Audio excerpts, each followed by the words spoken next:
Pinocchio. Once upon a time, there lived an old carpenter named Geppetto.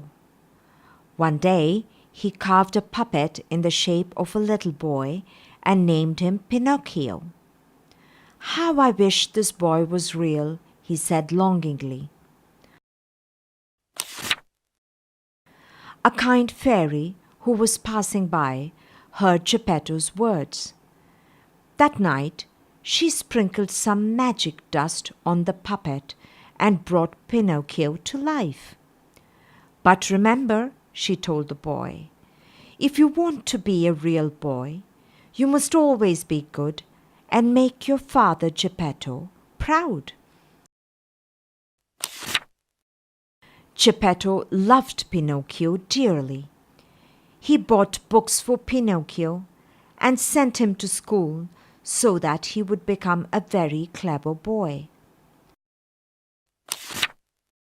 But Pinocchio was quite naughty.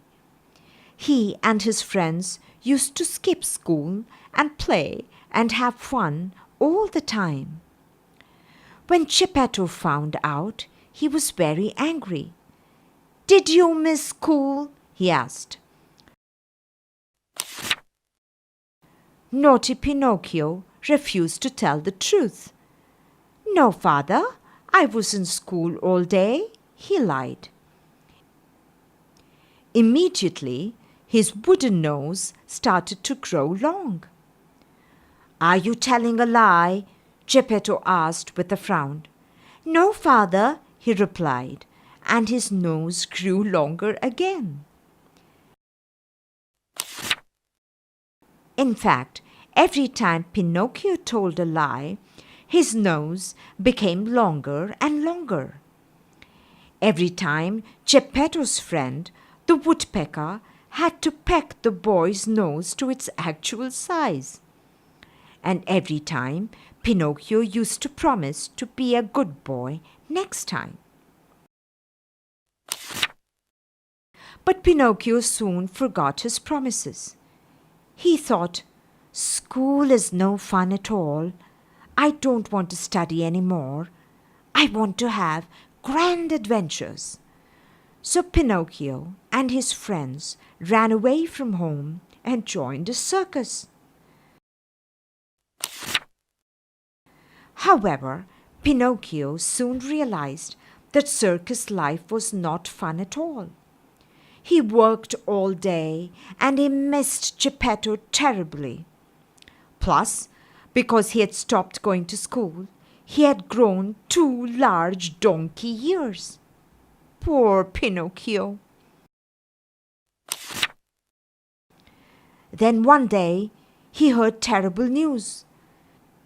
Geppetto, who had been searching everywhere for his son, had been swallowed by a huge whale.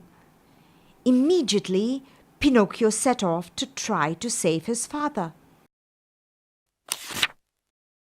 Finally, Pinocchio found the whale. But as soon as the whale saw him, it swallowed him up as well. Inside the whale's belly, who do you think he saw? It was Geppetto. How happy they were to see each other. "I have a plan to get out," said Pinocchio, and began tickling the whale's stomach. As soon as the whale opened its mouth and gave a big sneeze, Pinocchio and Geppetto shot out.